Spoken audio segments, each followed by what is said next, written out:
Welcome to an episode of Founder in the Chair. Today I have two guests with me, a husband and wife power couple who've been through so much. The gentleman I have, Amit, he's a former deputy head teacher who quit in 2022 to set up his own business for working parents. This company supports parents in navigating 21st century parenting, challenges such as screen time, and supporting organisations in being more inclusive for parents and carers. He also shares his story of losing his mother to ovarian cancer and being diagnosed with ADHD as an adult. His amazing wife, Jaspreet, who is with us here today, has supported him through all of this and has been a rock for him. Jaspreet herself is a chartered accountant raised in Arusha, Tanzania. This couple are the co-founders of a company called Mixala. It's a new and unique chai that is blended with adventurous flavours with their British and Indian heritage and the Tanzanian background. They are using their global heritage to disrupt the chai market. Whilst running Mixala together, they are also parents to 3 young children, which I've just found out, 3 under 5.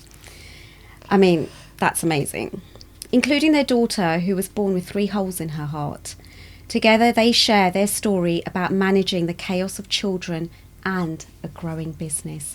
Welcome, Amit and Jaspreet. Thank you. How are you both? Very good, thank you. Very good, thank you. I'm so excited to hear your story. So, firstly, Mixala. Tell us a little bit about that. Yes, so I've always wanted to do something for myself. It's always the idea, I think, what do you do? Every time you ask, somebody and you're like, what do you do? And I sat on that for ages, I didn't have an idea of what I wanted to do. I just knew I just wanted to get away from the 9 to 5. And it was really after my son was born, so my second, after he was born, that, and it was actually, Amit who said, you always say it, but what are you going to do? What is your idea? Yeah. And I thought, oh God. And then sort of, I love drinking tea. I love my Indian tea. It's always been something that, sort of brings us all together, and I've grown up drinking it. And I thought, what can I do with Indian tea? And then I sort of decided to create a bit of a fusion. So have these spices that you get in Indian tea, but then sort of have it blended with westernized flavors. And that's how the sort of idea of Mixala was born. But it wasn't actually until we sort of got in touch with a blending company and actually tasted our tea that we, that it really came to life. And we thought, hang on a minute, actually this tastes good. This is something that, we could sell. Yeah. Yeah. And how long ago did you start? So we launched last year, February, so we're just a year and a bit old, but it took us a whole year to sort of get to launching. Okay. So yes, you could say sort of 2022, sort of towards the end of 2022 is when we started, yeah. Can I just ask you said it took a whole year to launch it. Is that because there was ups and downs or the process of getting a product to market? Yes, I think it's just the whole process, and because we don't sort of come from a business background or anything like that, I think it was first we had an idea, and then it was like, okay, what do? We didn't even know you had, blending companies that help you. You go with them with your ideas, and they actually help blend the flavors. We tried at home. So I tried, blending it, but I was getting nowhere. Yeah. And then obviously, Amit had a friend who he spoke to, and he's like, oh, actually, hang on a minute, I know a company that can help you. And we're like, oh, okay. And then we went to the company, and then we had like sort of 14 flavors in total made. And then we went through rounds of tasting with that because they weren't quite there. And then finally, had a focus group together, got it down to 4 flavors. So a lot of work that goes in the background. And then we sort of wanted to get our marketing quite right as well, because we really wanted our sort of the marketing of the brand to actually tell our story. Right. So if you see, we've kind of tried to do it in sort of like Tanzanian style kind of branding with sort of like the patterns and all of that, just this sort of to bring it all together and sort of the story together. Yes, yeah, I love that. Yes. So how many flavors did you end up with? Because you said 4. So you've got 4 now. Yes, we've launched with 4 flavors. And what's your most popular one? So it's kind of hard to say, but I think we started off with rose, being the English rose being our most popular one. But now I think since sort of when the winterish time came, the toffee mint and our Italian biscuit really picked up as well. So so they're sort of up there as well. Interesting flavors. Wow. Okay. So I understand that it was something that you were sitting on for ages. Yes. I mean, how did you push her to do it? I think part of it was just the kind of, look, you're on maternity leave again. Again. You know, we've talked for such a long time about doing something initially on the side. You know, everybody wants a bit of a side hustle. Kids are expensive, all of that kind of thing, cost of living crisis. And I just said, look, everybody's got an idea. Yeah. Almost everybody's got an idea, but the percentage of people who act on that idea is probably in single figures. And so I said, look, we can either sit on this idea for ages and ages and then get to a certain age and look back and think, I wish I'd given it a go. Or we can give it a go, and if it works, brilliant. If it doesn't work, then, you know, okay, at least we've tried. Yeah. And I think part of the problem that Jaspreet was facing, that I was facing as well, is, you know, in our culture, there's that whole pressure of, you know, if you don't succeed in something, everybody's going to say, look at them, they failed, we told them, we knew it. And so I think that pressure was weighing down on the both of us. But it was just a case of, look, we've got this idea, we've got a little bit of capital that we can put into it. Why don't we just give it a go? And I think from that, we just sort of egged each other on, I think, just pushed each other to just say, let's do it. Let's just give it a go, and let's do it properly. We didn't want to sort of launch a business that was, you know, sort of entering at the cheap end and sort of looking for huge mass kind of consumption. We thought we want to go sort of pretty premium. Okay. We worked out who our target audience is going to be, and we sort of did a lot of research. As she said, you know, we had a year's worth of background stuff before we even launched last year. So doing all that research, got some focus groups together, got people tasting it, got people knowing about it.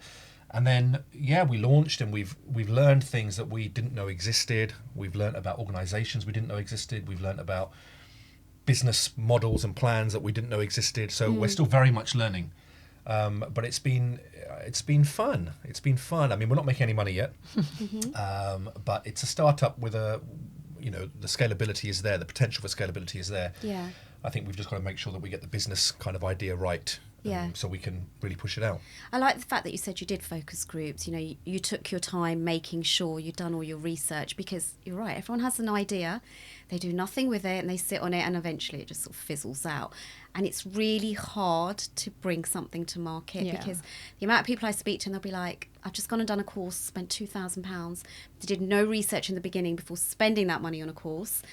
And they're like, yeah, but my mum will have it done, my sister will have it done, my friends will have it done. I'm like, until a stranger pays you, you're not there yet. You're not there yet. Okay, so how do you balance running Mixala and 3 children? So, you know, 4-year-old? 2-year-old and a 5-month-old. How do you do it? Like, I don't think we do. are you super parents? Honestly. I don't think we do. I don't think we do balance it. I mean, Is there a secret? I wish there was. And if anyone does have a secret, please do let me know. I wish there was a secret. Gosh, it's hard. I think we've come to a stage now where we take it day by day. You have good days and you have bad days. Some days it's chaos. You know, you have all 3 of them all going in one go. I'm literally like writing an email, or I'm feeding the baby, or I have to take a call, or me and him, I'm like, okay, you look after them while I run to your office and do this call. And on other times it's not so bad. You know, you can leave them watching a movie and the baby's sleeping, and I can get 2 hours of work quickly done. So yes, it really is. It really is just balancing everything, just, you know, prioritizing everything. And I think, you know, being a mom, sort of the whole mom guilt thing, that, you know, it does play a big part as well. You know, you sort of want to, at the same time, I want to build this, I'm doing this, you know, for them, but at the same time I want to spend equally, you know, a lot of time with them as well. So it is difficult. But we get there. Are you on maternity leave now? I am. So that helps. Okay. Yes, it's helping, and I think I sort of that's what's also sort of motivating me. You know, try to get as much done while I have time to sort of do it. Yeah. And is the vision that eventually you can leave work? Yes, that is. Run Mixala. Yes. Well, I wish you all the best with that. It's Thank going you. to happen, because as you two, I mean, you've started it. Yes. That's the first thing. It's I've the biggest seen your hurdle, I think. packaging. Yeah. Your packaging, like you said, more premium. Yeah. It's got that look and feel. Thank you. Yeah. Definitely. Before we go on to your daughter, tell me a little bit about you, Amit. So you do storytelling. Yeah, so my background is education. So Okay. I was a deputy head teacher in secondary education. And then I think sort of COVID time, and around that time I sort of started to feel a bit unhappy in the work that I was doing. I was in the same school for a number of years. Thought that maybe a change of environment would help, and so I changed jobs. It did help for a little bit, but I think those same feelings started creeping in So I don't think there was a single factor that led me to quit. But I just quit without a plan. I said to Jaspreet, I said, look, I'm going to quit work. I was on this path. I wanted to be a head teacher. I wanted to work at trust level. And I think somebody that looks like me doesn't really get into those positions very much. So I was really ambitious, and I really thought that not just for me, but for people that look like me, to be in a sort of good position of leadership would have been an important achievement. Yeah. But I decided actually that what was more important to me was my own well-being, our family, our own circumstances. And I quit without a plan, had no plan whatsoever, had no business experience. I think when you work public sector, you never worry about job security. You never worry about anything, really. You're always going to have your job. You're always going to know what you're doing. And so suddenly found myself at home, and then thinking, now what do I do? I've got this experience. I don't know what to do with that experience. So I retrained as a coach. I did spend a bit of money on sort of becoming a qualified coach. And then sort of saw this gap in from the work that I was doing, but also a lot of people that I was speaking to, saw a massive gap in parents and their children in the 21st century. I think the digital world has changed so much about parenting. And I think I always say this is the hardest era to be a teenager, to be a child. But equally, I think it's the hardest era probably to be a parent because of that world that our children live in. And so I decided to focus primarily my coaching rather than doing the exec and the leadership coaching. I thought, let me focus on parents and how I can support parents and how I can help parents build up their own resilience, understand the challenges, look after their own well-being themselves, helping them thrive both at work and at home so they can be there for their children, as Jaspreet was saying earlier, be there for their children and also be there, succeed at work. So that sort of, led me to the path that I'm on now. So you help with things like screen time? Yeah, so I run a number of... So the private coaching that I do is whatever the parental issue is. Right. We work through that on a coaching basis. But what I do with organisations and with schools and colleges is sort of running webinars, parent engagement sessions for parent groups around key themes that I think are big issues today. And screen time is a massive issue. So many parents find it very difficult to balance or to help their children build a healthy relationship with screens. Yeah. I think too many children spend too long on their screens, and too many parents, they don't know what their children are doing on those screens. And so I help, I run webinars, I run talks, I run seminars around that kind of thing. And corporates will ask me to come in either face-to-face or online and run those kind of sessions, which are sort of practical. What can you do as a parent? What might you change? What are the signs you should look out for that might suggest danger? So really raising awareness. And how do you get your clients? So how do schools find you, corporate companies? How do they get hold of you? Or how have you found them? Yeah, I mean, one thing I'm not very good at is sales. Although I might talk pretty well, I'm not good at sales. I still, 3 years into a business, that confidence, that kind of imposter syndrome of getting out there and just getting into people's DMs and sending emails out to say, here's what I do, you should work with me. Yeah. I'm not very good at that. But the clients that I have got, I've done some freelance work for organisations that are established. I have done a bit of the outreach, and I've got some work through that. And then I think once you build a few corporate links and you do a good job, you start getting a few referrals. People start recognising you as being, the expert in that area, and they might refer you on. I've also invested my time in building a social media presence, and that was a big step, because I think when you sort of get onto social media, I think it's either you go all in or you don't bother. And I went all in, with the storytelling, because I do a lot of storytelling in the corporate space as well around compassion and empathy. So I went all in about my life, about my struggles, about my wins, about my losses. And I've built up a little bit of a following. And sometimes that helps as well, because people will refer you on, and people will say, actually, I know somebody who does this. Yeah. He might be good for this school, or he might be good for the organisation that I work for, or somebody works for. So that's pretty much how I've sort of built the business. Still a long way to go, still a lot of work to do, still need to get much better at selling, selling myself and being confident in the work that I do and the difference that it makes and the impact that it has. Do you know, I'd never believe you get imposter syndrome, or that, you worry about something, because I've looked at your social media. To me, I would be like, he's really confident, he's really good at telling a story. Yes, I would hire him, because I think the fact that you've been a deputy head teacher, that holds a lot of weight as well. It does. I mean, the thing about social media is obviously you can portray a certain image on social media, and people will think, wow, that person's really successful, whether that success is based on money or quality of life. And that's why I'm pretty vulnerable on my social media. If today I'm feeling pretty rubbish, I will post about the fact that I'm feeling rubbish. If today, financially I'm struggling, I will post about the fact, I don't want my social media platform to be a case of, look at this guy, he's all shiny. Yeah, he's flying and he's doing, I want it to be raw, I want it to be honest, I want it to be authentic. But even that takes confidence to come on and say, do you know what, I'm having a shit day. Yeah. It's not easy. It does, but it's very easy to post because I'm writing and I'm behind a screen. So when I hit the post button, yes, it's going out to people, but I'm not necessarily seeing their immediate reactions. I've got some abuse in comments, some trolling in comments. So I've got thick skin in that sense. But if you put me into a room of people that I've met for the first time and you ask me to talk about my business, talking about a topic related to my business, I can do no problem.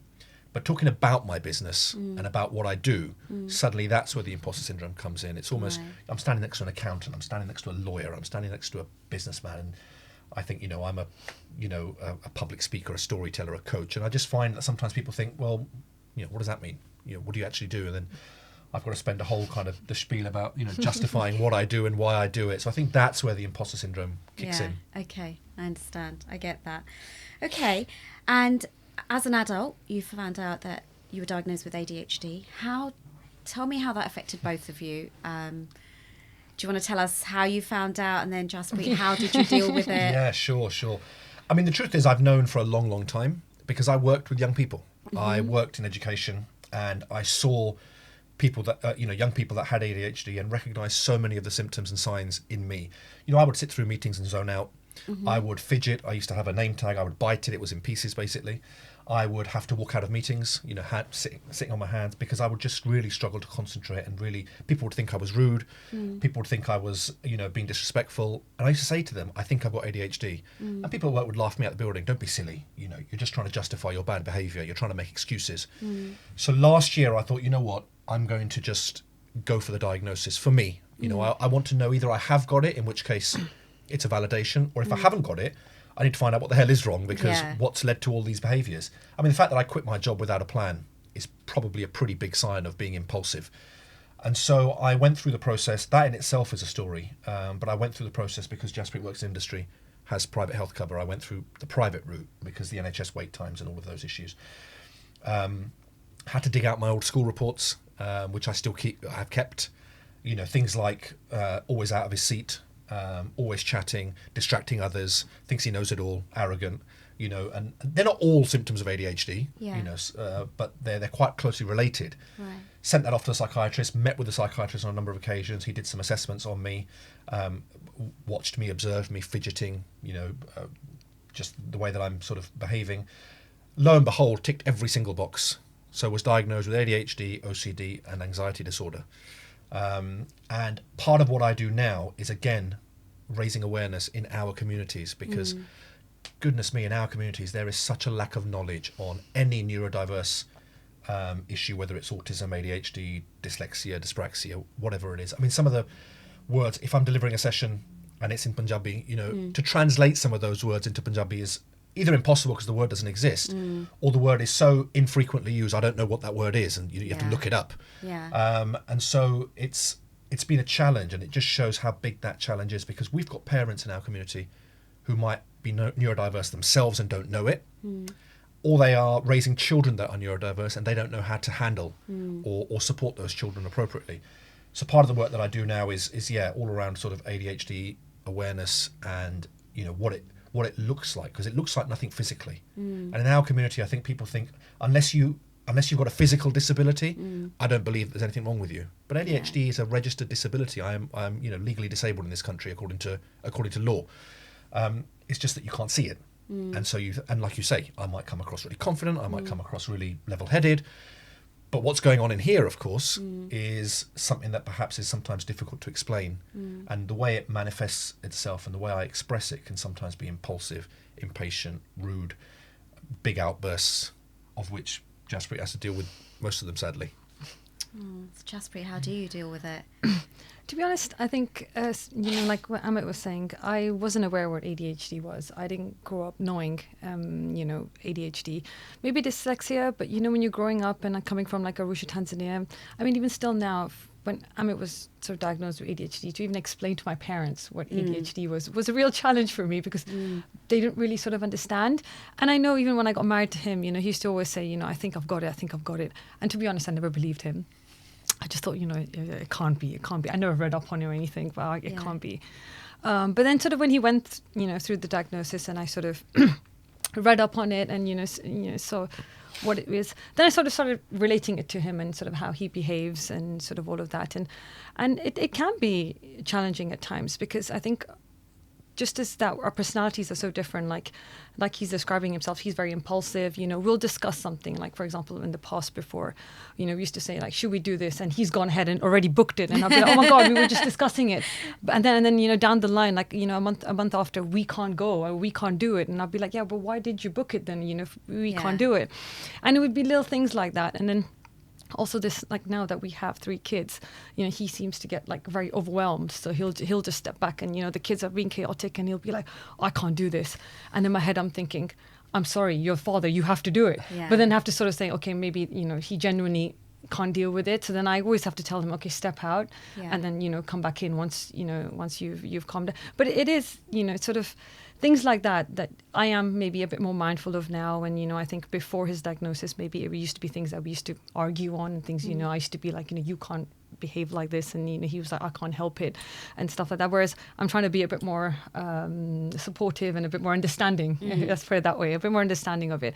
But I do, now that he's been diagnosed, I do really sort of support him in the sense about raising awareness, because I think in our community there is sort of a real lack of awareness around this, around ADHD, autism, and all of that. Where I think it's very important for people to actually know what it is, to be able to understand that person, because like you said, sometimes, because he's very he won't see who's there. So if he's gets angry or whatever, he'll just abruptly say something. And I think it has come across even in my family. Sometimes people think, oh, he's a bit rude, or he's a bit just very, and then they're like, straightforward. Your husband's really rude. Exactly. Yes. And then you're like, God, I've got to now justify that. Whereas, because obviously your husband, I live with him, so I know what he's like, and I know he goes from 0 to 100, but comes back down just as fast. But I think the work he's trying to do is great. And so when he's doing a talk, for example, will you go with him to show that I'm the wife and I'm here, I'm supporting? Yeah, I mean, we haven't really had an opportunity to sort of do that. No, I think that it's very separate. It's very separate. So the business that I run is very much me, and the business that we run together is very much us. So the work that I do is very much me and my story. It's nice to hear, though, that so you're an accountant. Yes. You think very logically, and my partner's a chartered accountant. Everything's very black and white. Yeah. There's no grey. And then I came into his life, and I was like, but there's a bit of grey, there's a bit of colour, and he was like, no, it's not on a spreadsheet. Yeah. And it's so for you to be together. Then I can imagine the challenges where you're trying to understand why he's behaving like that, and and like you said, in the culture, it's like, when you were younger, it was probably like, oh, he's naughty. Yes, exactly. He's going to get a thupper. Yeah, exactly. Yeah. So all my school reports were that I'm just, poorly behaved. And a bit of a challenge. Yeah, I wasn't outrageous, but just a bit of a challenge, talks too much, that kind of stuff. And in those days, it was just put down to, just a bit of a naughty kid, maybe a bit spoiled. It's only now that we're talking so much more about neurodiversity and about ADHD, and we're understanding a bit more about the neuroscience behind it, that people are beginning to realise it's a genuine, legitimate kind of condition, and we need to put sort of measures in place to allow people who have ADHD to thrive in the same way that somebody who doesn't have ADHD can thrive. So trying to do our bit in a huge space to raise awareness, but particularly in our own communities. I think it's a great job. Remind me at the end, I've got someone who I think is going to be really interested in thank you. having you come along and Sure. share. So your daughter, what impact did your daughter's health issues have on the two of you? You want to go? Yeah, no, you go first. Me? And I'll think. Yeah. Gosh, it was a very, very challenging time. It was COVID, so she was born in the first lockdown. Okay. And she was born a month early. Okay. Pretty small, and we thought nothing of it. The first few weeks were just pretty normal, and then we went for her 8 weeks jabs, and the doctor, as they would, stethoscope, I think she's got a heart murmur, just get her checked out, nothing serious. Once the hospital says, okay, come back and get her jabs. So we thought, okay. Went to the hospital. Anyway, fast forward sort of a few tests here and there. She was transferred to Great Ormond Street and diagnosed as having 3 holes in her heart. What we now know or learned was called an ASD, a VSD and a PDA. So we're first-time parents. At this stage, I had already lost my mum. Jaspreet's parents, obviously she's from Tanzania, so her parents live in Tanzania. It's COVID, so we very much were alone. We had my dad, we had sort of, Jata nearby and a few other family members. But in terms of meeting up and that physical support, it wasn't there because we were in lockdown. And then it was basically sort of, she was being breastfed, but we found out she was losing more calories than she was gaining because of the heart issue. She was sick all the time. So we were then given a tube that she had to be fed through her nose with high-calorie milk. Great Ormond Street, Jaspreet would always be the one going into the hospital because it was one parent allowed in and the other. I used to walk around, try and dial in. Remember, we used to argue about, I can't hear what you're saying. Did you ask this? Did you ask that? No, I didn't. Why didn't you ask it? So we would argue. She was doing all the heavy medical lifting. And I was just sort of wandering aimlessly around London, hoping everything was okay.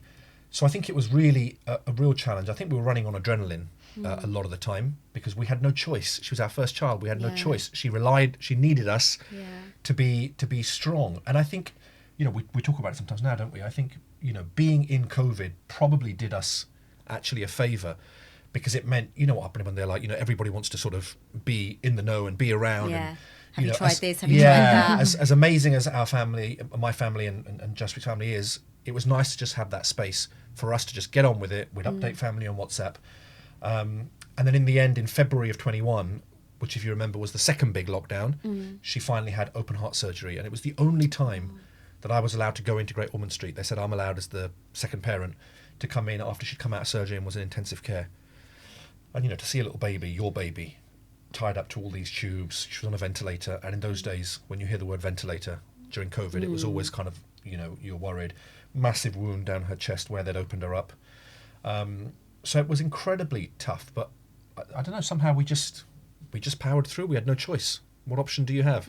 She's your baby. You're responsible for keeping her alive, basically. Yeah. And so we just powered through.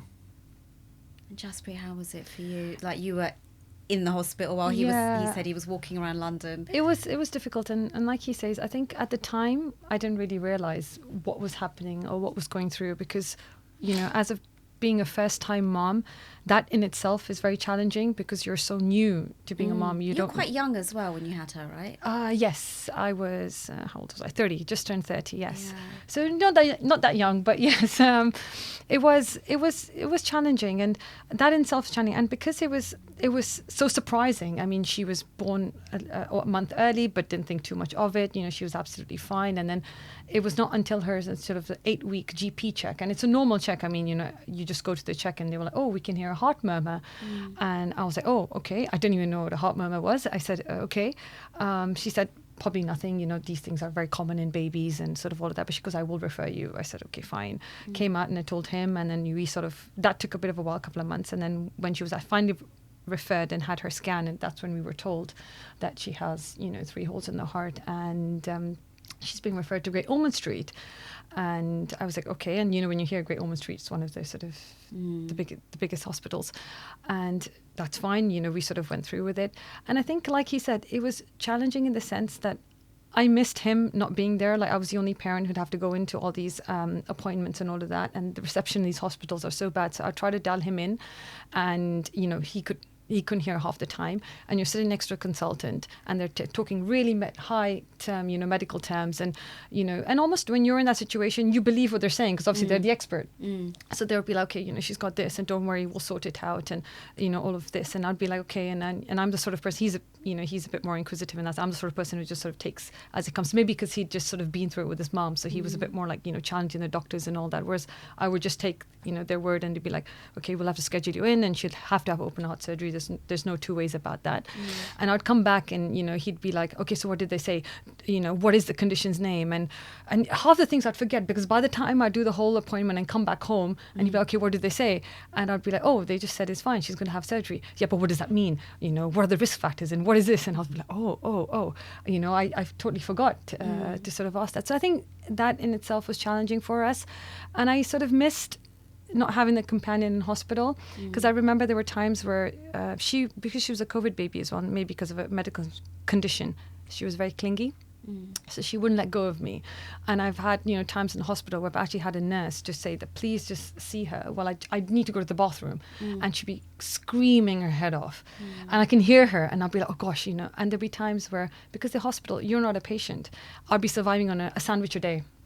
Yeah. Because I'm running after like one test to the other test, and obviously I'm not the patient, so I can't really I have to go to the canteen, but it's like leaving her and going to the canteen and grabbing a sandwich. Some of the nurses were, I must say, the care here is, unbelievable. It would be really sweet, and I'd be like, don't worry, we'll bring you on.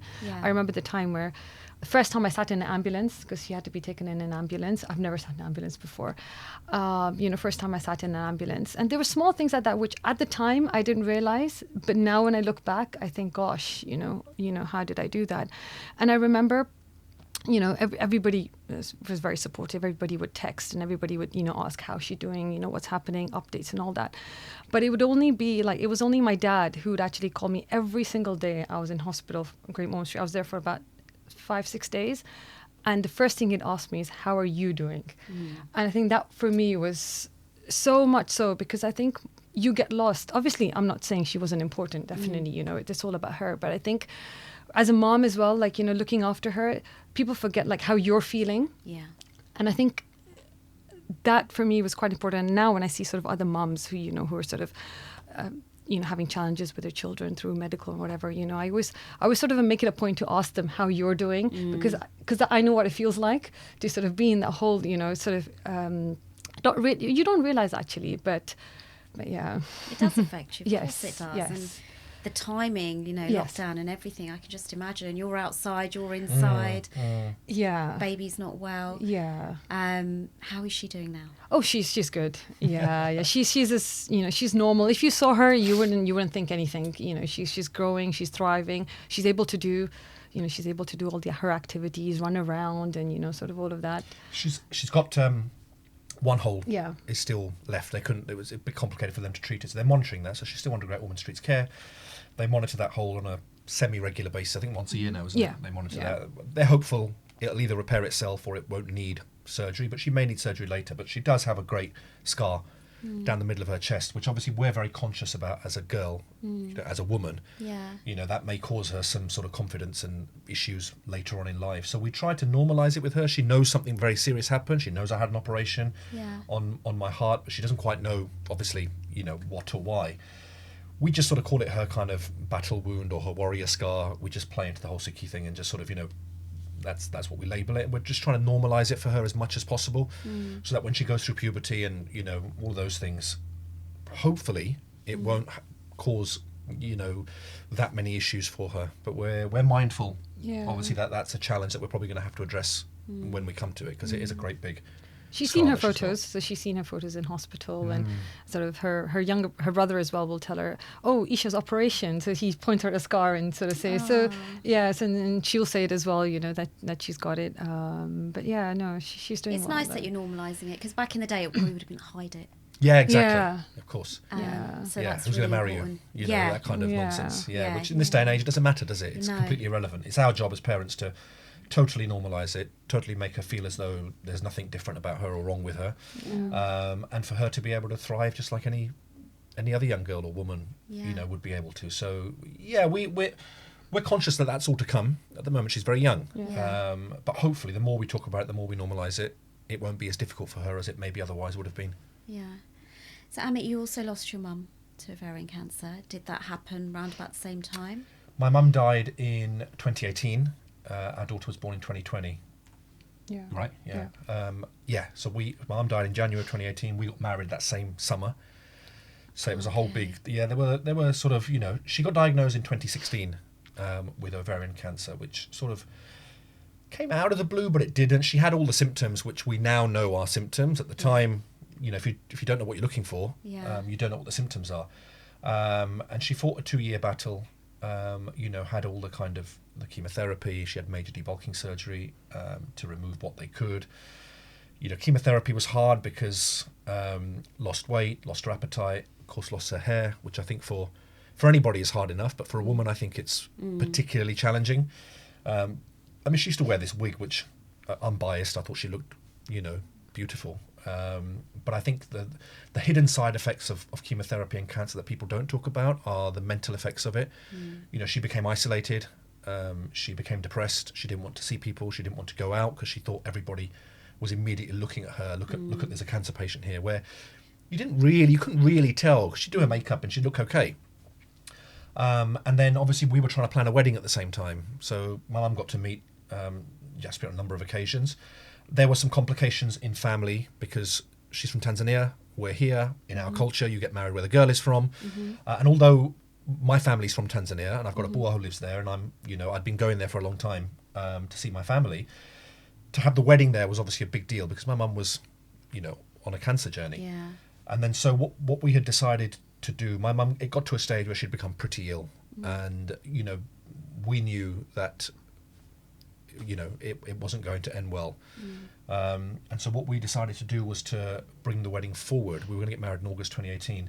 And actually Jaspreet's parents were in the country for Christmas 17.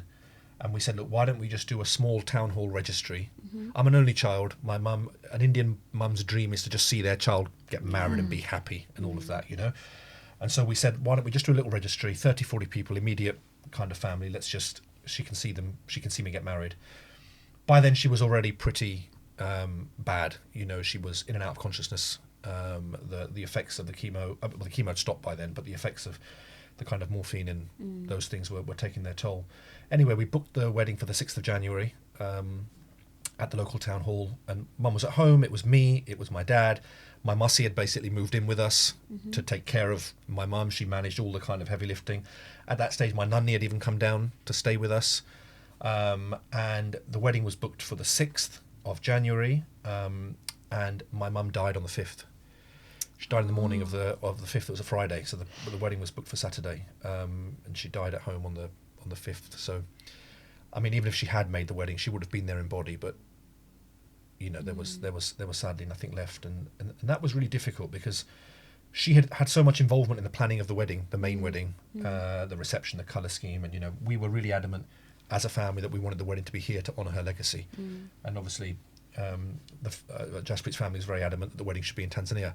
So we ended up with some sort of hybrid compromise. You know, some of our family went there for some of the functions, really enjoyed it, had a good time, and then we had the llama and the reception and a few other functions, our functions here. And a lot of the week was a kind of tribute to my mum. We had, I think my cousins put together sort of lanterns that we released. We made a video about my mum. You know, my nunny sat in her seat on the head table. I mean, it would have been hard enough for my nunny to have lost her baby, daughter, her youngest child. Her youngest. My mum was the youngest. Yeah, so to have lost her youngest child.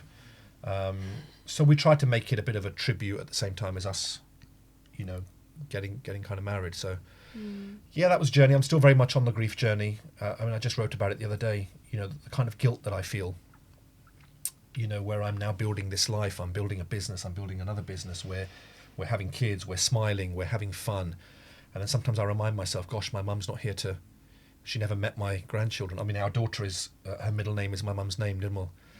Which is a bit more of a traditional name, so we didn't want to make it her first name, but we, you know, she's called Nirmal as her middle name, and we, you know, I tell her story, and I share her story like I'm doing now to honour her legacy, to make sure that her life, you know, wasn't a life that wasn't worth living. You know, everybody's life needs to be worth living. You need to have left something behind.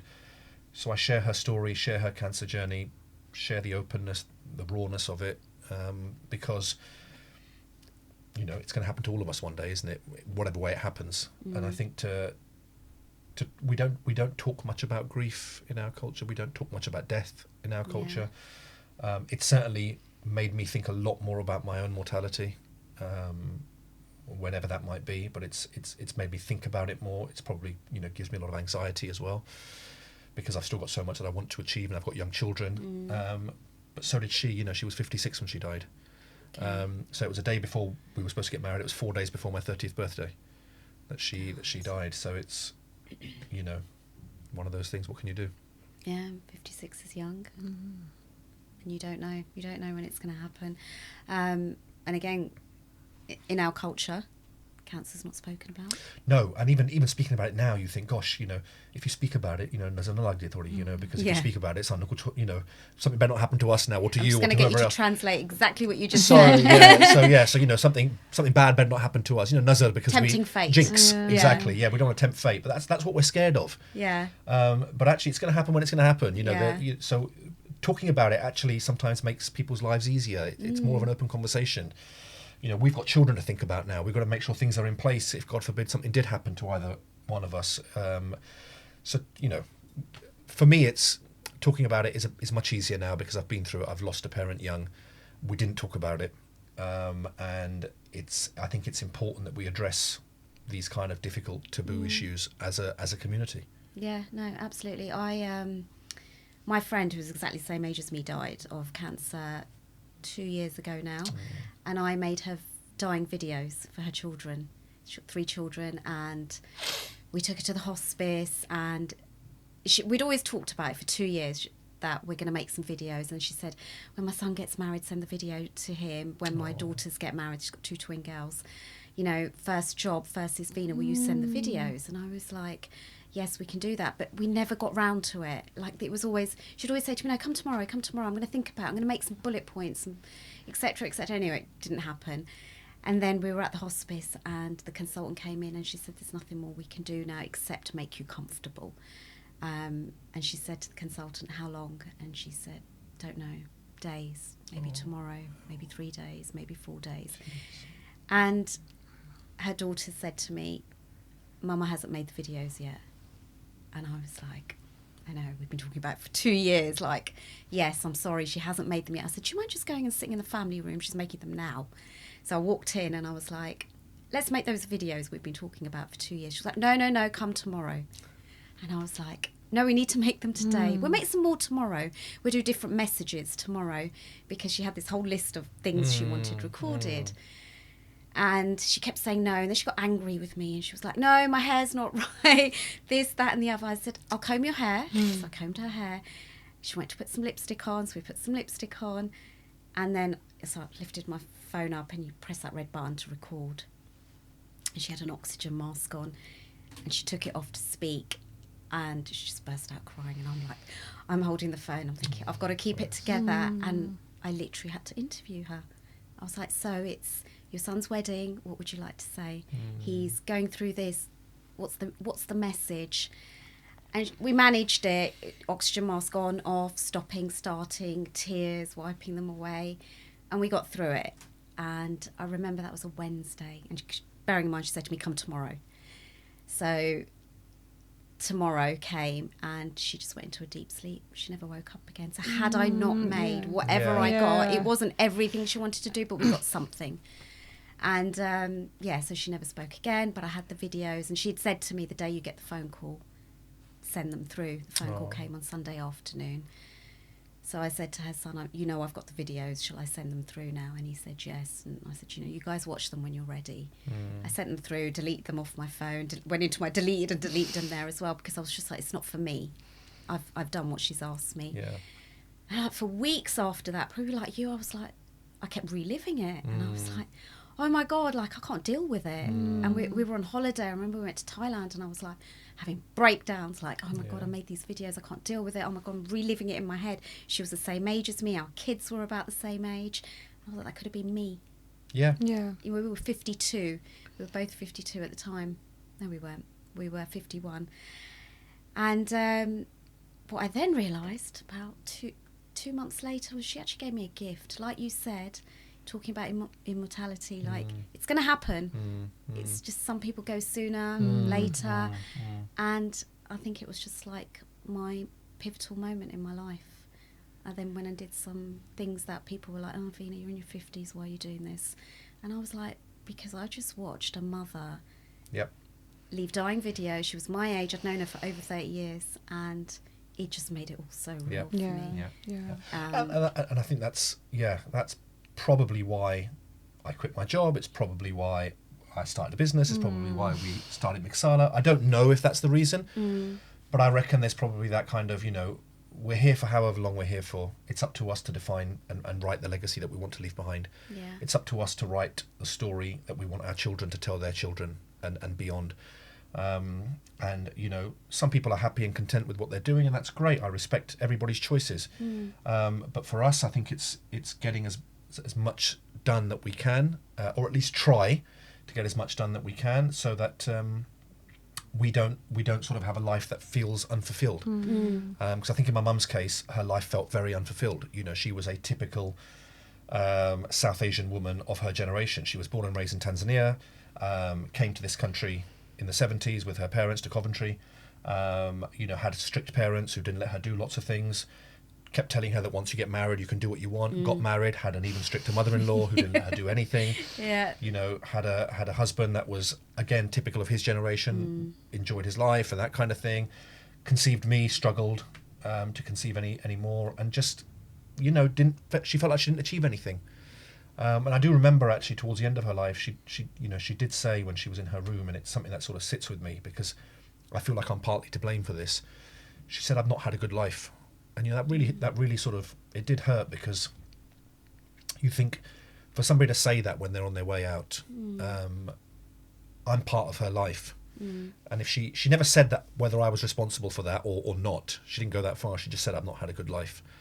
And I knew what she meant. She talked about her upbringing. She was talking about her relationship with in-laws, husband, son, whoever else. And I just think she felt that at 56, she hadn't achieved anything. She was just a working class woman who did a working class kind of job. Well, she worked in a school, to be fair, as a science technician. So, but I think she just felt that she wanted to achieve more and wanted to see more. So those kind of words, they still sort of ring in my head sometimes. But yeah, I'm just doing my best to keep her legacy going. The life that she couldn't live, maybe I'm trying to live that through my own, or trying to give my children the opportunity to live their lives. I don't know. But how lucky is she that her son is for sure doing the legacy for her? It's like, again, like my friend, she doesn't know I'm even doing this. I became a firewalking instructor. That stick I got for that. I think my kids thought I was mad as well. Yeah. I think they actually thought I'd lost the plot. Well, grief does these things to you. Yeah. It makes you reevaluate everything, and it makes you get out your comfort zone sometimes. And people, society tells us we need to behave in a certain way and do things in a certain way, and when you get to a certain age, you retire and you be happy. But who's to say at 50 you can't start something new and totally change your life? It's your life. You live it how you want to live it, and that's the motto I now live by. Society tells me that I'm supposed to work 9 to 5.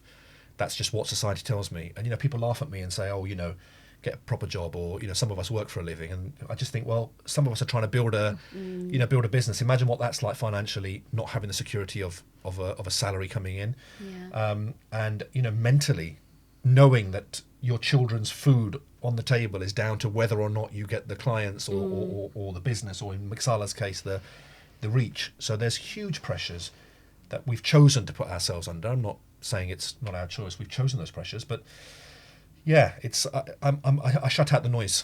The noise doesn't matter to me. What matters to me is the life that I want to build for me and for my family. Love that. Yeah. Thank you. I'd just like you to look towards that camera. How do people get hold of you and Mixala as well? Well, I can do my bit, and then Yeah. So my bit is, the business is called For Working Parents. My website is www.forworkingparents.com. I'm at Amit Kalley on LinkedIn, at For Working Parents on Instagram, Facebook, and TikTok. TikTok as well. Yeah. Love that. And yours, Jaspreet? So how to get hold of me is I'm Jaspreet Kalley on LinkedIn. We've also got a Mixala. Is it Mixala Chai on LinkedIn? Mixala.chai. Mixala.chai on LinkedIn. And then on Instagram as well. Yes. And the website's www.mixala-chai.com. Yeah. Perfect. I'm going to have to try your tea. Definitely. Yeah. Thank you so much for tuning into this episode of Founder in the Chair. Please don't forget to follow, like, share and subscribe from wherever you are watching or listening. Thank you.